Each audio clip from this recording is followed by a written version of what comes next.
اللہ سے مدد چاہیے تو دعا سے مدد مانگیں۔ ہم نے یہاں آپ کو نماز سے مدد حاصل کرنا بھی سکھا دی، قرآن سے مدد حاصل کرنا بھی سکھا دی۔ اب تیسرے نمبر پر آتا ہے دعا سے مدد۔ پہلی بات تو آپ کو یہ یاد رکھنی ہے کہ یقین کے بنا دعائیں ادھوری ہے۔ دعا سب کچھ کر سکتی ہے، جو مانگ رہے ہو وہ تمہارے لیے دنیا کے لیے ناممکن ہو سکتا ہے، لیکن جس سے مانگ رہے ہو وہ علی کل شیء قدیر ہے، جو اس پورے نظام ہستی کو چلا رہا ہے، جس کے حکم سے سورج نکلتا ہے اور ڈھلتا ہے، جس کے حکم سے صبح شام میں پھر شام رات میں بدلتی ہے، جو تمہیں آج تک سنبھالتا آیا ہے، وہ کیسے تمہاری دعا قبول نہ کرے گا؟ اللہ سے جب بھی مانگو جیسے بھی، وہ ضرور سنتا ہے۔ وہ تو تمہاری خاموشیوں کو بھی سنتا ہے اور تمہارے سینوں میں چھپے راز، ہر راز سے واقف ہے۔ بس تم کامل یقین سے مانگو، پھر دیکھنا تمہاری دعائیں خود ہی قبول ہوتی نظر آئیں گی۔ تم اپنی دعاؤں کو عرش پر جاتا دیکھو گے، خود ہی معجزے رونما ہوتے نظر آئیں گے، تمہاری ایک ایک دعا قبول ہوتی نظر آئیں گی۔ اللہ سے تعلق کی صورت، اللہ سے مدد مانگنے کی ایک صورت ہے صبر۔ صبر سے مدد، جب خالص کچھ اللہ کے لیے چھوڑا جاتا ہے، نیت میں کھوٹ نہیں ہوتا، تو اس کی طرف سے صلہ ملنا لازم ہو جاتا ہے۔ وہ جانتا ہے تم کتنی کوششوں کے بعد آج یہاں تک آئے ہو، وہ جانتا ہے تم اس تک آنے کے لیے اپنی جان سے پیاری چیز بھی چھوڑ آئے ہو، وہ جانتا ہے تم اس کی رضا پانے کے لیے اپنی رضا قربان کر آئے ہو، وہ جانتا ہے تمہاری معمولی سے معمولی کوششوں کو بھی یقین کرو کچھ رائے گا نہ جائے گا، تمہیں بس صبر سے کام لینا ہے۔ تم تو بہت خاص مقصد کے لیے چنے گئے ہو، تو بس اب چھوٹی چھوٹی باتوں کو دل سے لگا کر بیٹھنا بیکار ہے، چھوٹی چھوٹی باتوں کو دل سے لگا کر نہ بیٹھ جانا۔ صبر کا مطلب یہ نہیں کہ آپ رو بھی نہیں سکتے، رونا ایک فطری عمل ہے۔ صبر تو یہ ہے کہ جس راستے پر اب چل پڑے ہو اسی پر ثابت قدم رہنا، ہزار مشکلات آ جائے، سامنے سمندر بھی آ جائے، تو بس یقین رکھنا ہے، صبر کرنا ہے، کیونکہ اللہ تو سب جانتا ہے نا، اس کے لیے کیا کیا برداشت کرنا پڑا ہے۔ تمہارا صبر کبھی رائے گا نہیں جائے گا، یقین کرو کبھی نہیں۔ اللہ تو وہ ہے جو سمندر کو بھی دو حصوں میں بانٹ لیتا ہے، لیکن اس کے لیے جو بندہ اس کی دی ہوئی آزمائشوں پر صبر کرتا ہے۔ کیا آپ کبھی اللہ کے سامنے بچوں کی طرح سسکیاں لیتے ہوئے روئے ہیں؟ اس کیفیت کے ساتھ جیسے بچے زمین پر لیٹ کر زار و قطار روتے ہیں، اتنی شدت کے ساتھ کہ کوئی انہیں چپ نہیں کروا سکتا۔ نہیں، کسی محبت کے لیے نہیں، نہ ہی کسی دنیاوی خواہش کے پورا ہونے کے لیے، نہ کسی مرد کے لیے، نہ کسی عورت کے لیے، نہ والدین کے لیے، نہ بہن بھائی کے لیے، بس اللہ کا شکر ادا کرنے کے لیے اور اللہ کو یہ دکھانے کے لیے کہ آپ کا دل اس کے رحم اور اس کی محبت کو دیکھ کر پھٹ رہا ہے، اللہ کو یہ بتانے کے لیے کہ آپ اس کے رحم میں سر سے پاؤں تک ڈوب گئے ہیں اور آپ کے پاس اب الفاظ نہیں بچے جس سے آپ یہ کہہ سکیں کہ یا اللہ تیرا شکر ہے، کیونکہ الفاظ اس کی نعمتوں اور رحمتوں کے مقابلے میں بے معنی ہو گئے ہیں۔ اس کا رحم ہمیشہ کی طرح جیت گیا ہے اور اس کا گنہگار بندہ اس کے رحم سے ہار گیا ہے۔ کیا کبھی ایسا کیا ہے آپ نے؟ اگر ایسا نہیں کیا تو کیا شکر ادا کیا آپ نے؟ اللہ تعالیٰ سے مدد طلب کرنے کی ایک شکل شکر کرنا بھی ہے کہ شکر سے اللہ سے مدد طلب کرو، اللہ کا شکر ادا کر کے اللہ سے مدد طلب کرو۔ فیصلوں پر سوال نہ اٹھائے کہ یہ کیوں ہوا، وہ کیوں ہوا، میں ہی کیوں، میرے ساتھ ہی کیوں۔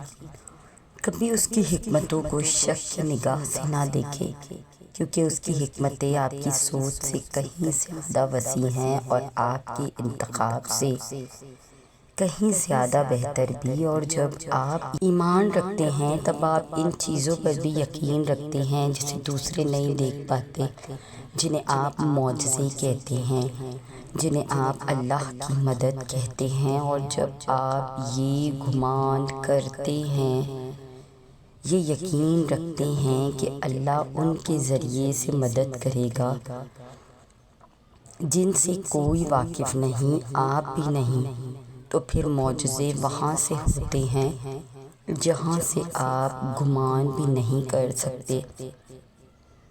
پھر انسان کو اس کا یقین ہی اللہ تک لے جاتا ہے، جس کے ایک حکم سے سمندر 2 حصوں میں بٹ گیا۔ اس کے اختیارات کی نہ تم کو خبر ہے اور نہ ذرہ برابر علم۔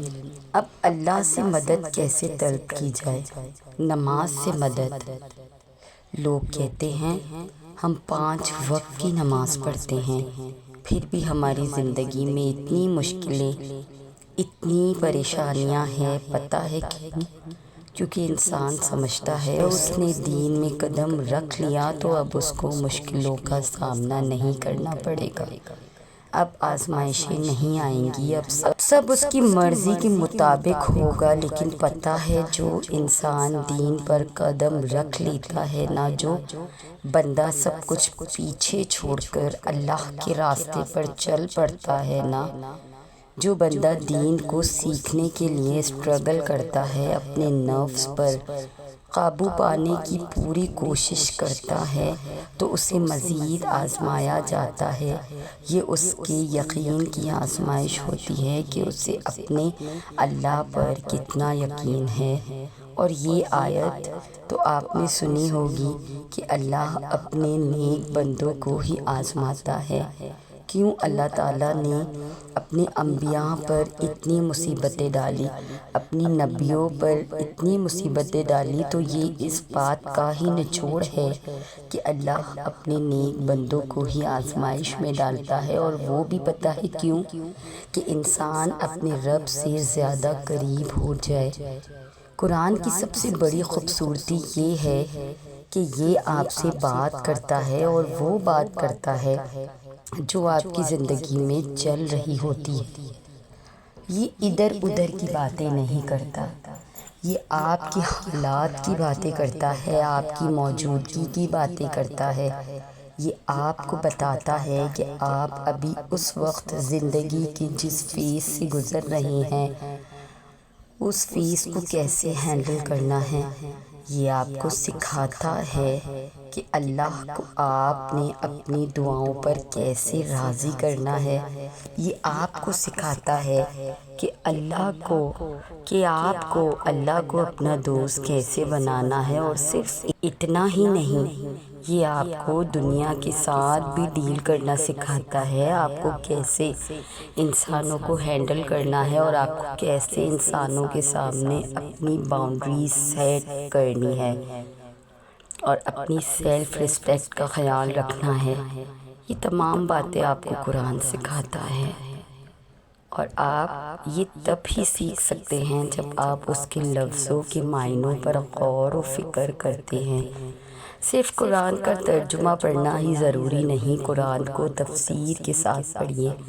جب آپ اسے سمجھ کر پڑھیں گے، جب آپ اسے سچے دل سے قبول کرتے ہیں۔ قرآن صرف ثواب کی حد تک پڑھنے کے لیے نہیں آسمان سے اتارا گیا، یہ تو انسان کی زندگی کو بہتر ڈگر پر لے جانے کے لیے اتارا گیا ہے۔ قرآن انسان کو دل میں اتارنے کے لیے اتارا گیا ہے۔ قرآن انسان کی زندگی کے مسائل کے حل کے لیے اتارا گیا ہے، اس سے ہدایت حاصل کرنے کے لیے اسے ہمیں سونپا گیا ہے۔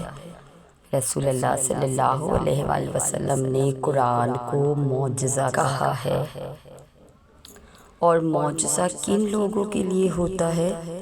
ان لوگوں کے لیے جو عقل رکھتے ہیں، جو ایمان لاتے ہیں اپنے رب پر، اس کے نبیوں پر اور ان کی کتابوں پر، اور عقل رکھنے والے اور ایمان لانے والے کبھی بھی قرآن کو بس ثواب کی حد تک پڑھنے کے لیے محدود نہیں کرتے، بلکہ وہ تو اس پر غور و فکر کرتے ہیں، وہ اس پر تدبیر کرتے ہیں، پھر ہی تو ان پر مصلحتوں اور حکمتوں کی حقیقتیں کھلنا شروع ہوتی ہے، پھر ہی تو انہیں اپنی زندگی کا مقصد پتہ چلتا ہے، پھر ہی تو انہیں پتہ چلتا ہے کہ ہمارا مقصد حیات کیا تھا، پھر ہی تو ان کو اپنی زندگیاں بدلتی دکھتی ہیں۔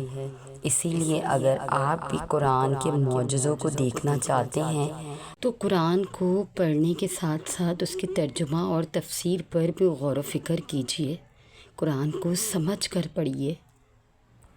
تو یہ تھی ہماری آج کی ویڈیو۔ اگر آپ ہماری اس کاوش کو پسند کرتے ہیں تو ہمارے چینل کو سبسکرائب کر کے ہمارے ساتھ جڑ جائیے۔